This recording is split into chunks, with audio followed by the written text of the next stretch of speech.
crazy.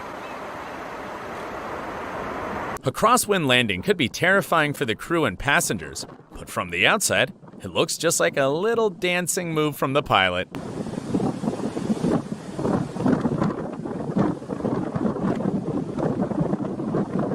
Here's some other dancing show for you from the front view, and another one from the side view. These pilots must have given those passengers an experience to remember.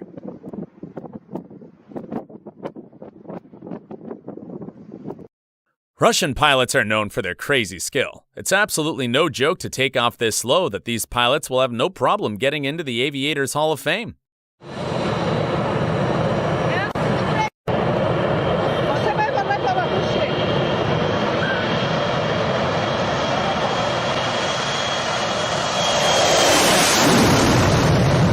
These pilots will have no problem getting into the Aviators Hall of Fame.